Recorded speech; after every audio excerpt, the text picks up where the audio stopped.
मराठा विद्या प्रसारक संस्था प्रगती करत आहे। या संस्थेचा पाया भक्कम करण्यासाठी अनेक समाजसुधारकांनी आपले सर्वस्व दान केले। त्यातीलच एक समाजसुधारक म्हणजे डॉक्टर वसंतराव पवार साहेब। त्यांनी आपले संपूर्ण जीवन या संस्थेसाठी दान केले।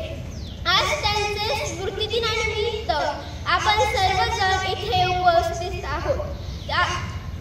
तर आज प्रथम मी विद्यालयाचे उपमुख्याध्यापक श्री उगले सर यांना विनंती करते की त्यांनी कार्यक्रमाचे अध्यक्षस्थान स्वीकारावे। यानंतर विद्यालयाचे उपमुख्याध्यापक श्री उगले सर व पर्यवेक्षक श्री रायते सर यांना विनंती करते की त्यांनी डॉक्टर वसंतराव पवार साहेब यांच्या प्रतिमेचे पूजन करावे।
धन्यवाद सर। यानंतर डॉक्टर वसंतराव पवार साहेब यांच्याविषयी अधिक माहिती सांगण्यासाठी येत आहे माझी वर्गमैत्रीण कुमारी मनस्वी व्यवहारे। पुस्तकाच्या पलटणाऱ्या पानापेक्षा आयुष्याची पलटणारी पान हे खूप काही शिकून जातात। अशी काही माणसे आपल्या आयुष्यात येतात, त्यापैकी एक म्हणजे डॉक्टर वसंतराव पवार साहेब। सर्वप्रथम डॉक्टर वसंतराव पवार यांच्या स्मृतिप्रीत्यर्थ विनम्र अभिवादन। डॉक्टर वसंतराव पवार हे बहुआयामी व्यक्तिमत्व होते। खरं तर कर्तृत्ववान होण्यासाठी पुन्हा राजाच्याच पोटी जन्म घ्यावा लागतो असे नाही, तर सर्वसामान्य कुटुंबात जन्माला येऊनही कर्तृत्व गाजवते।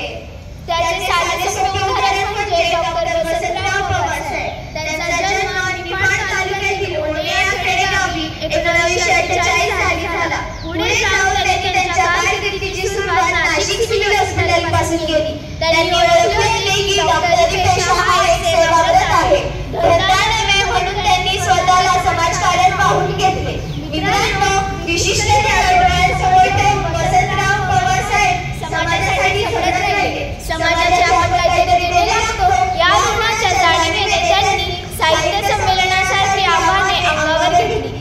याची ताकद त्यांना त्यांच्या आईकडून मिळत होती। ते नेहमी म्हणायचे, दगडातला देव शोधण्यापेक्षा माणसातला देव शोधा, माणुसकीतला ओलावा जपा।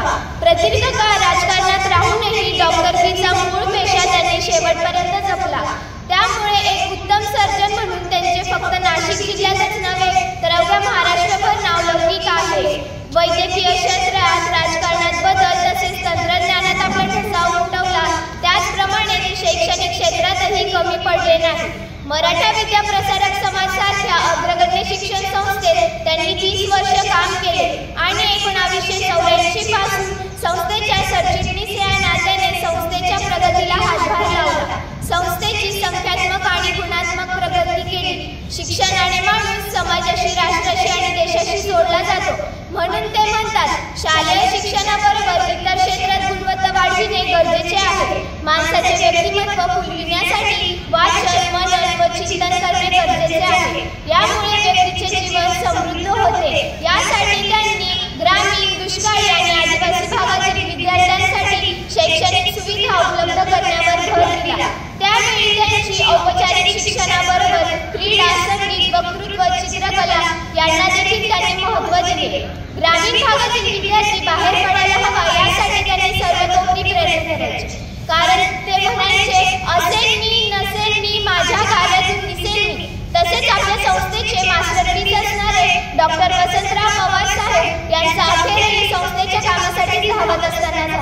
अतिशय हुशार व्यक्तिमत्व असलेले, सर्व विषयांचे सखोल ज्ञान असणारे, उत्तम प्रशासन संघटक, उत्कृष्ट सर्जन, लोकप्रिय प्रतिनिधी, समाज पुरुष, कुठलाही राजकीय वारसा नसताना आपल्या कर्तृत्वाने समाजात स्थान मिळवणारे आणि एक उत्तम माणूस म्हणून जगणारे आणि आपल्या प्रेरक जीवनातून तरुणाईच्या स्वप्नात उमेदीने वसंत फुलविणारे डॉक्टर वसंतरावजी पवार साहेब 7 ऑक्टोबर 2010 रोजी आपल्यातून निघून गेले आणि आपल्या सर्वांचे मार्गदर्शन छत्र हरवले.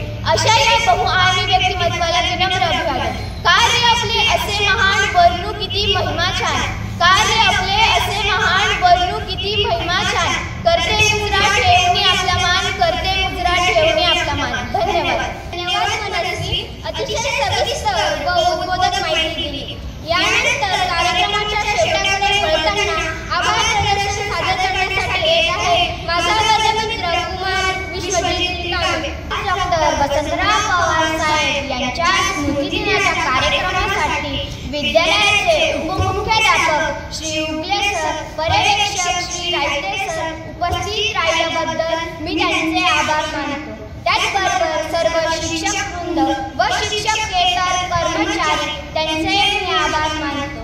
ज्याच्याशिवाय या कार्यक्रमाला शोभा नाही असे माझे विद्यार्थी मित्रमैत्रिणी त्यांचे मी आभार मानतो. आम्हा 7वी ड च्या विद्यार्थ्यांना हा कार्यक्रम सादर करण्याची संधी सांस्कृतिक समितीने उपलब्ध करून दिली, त्यामुळे मी त्यांचे आभार मानतो व अध्यक्षांच्या वतीने हा कार्यक्रम संपन्न झाला असे मी जाहीर करतो. धन्यवाद.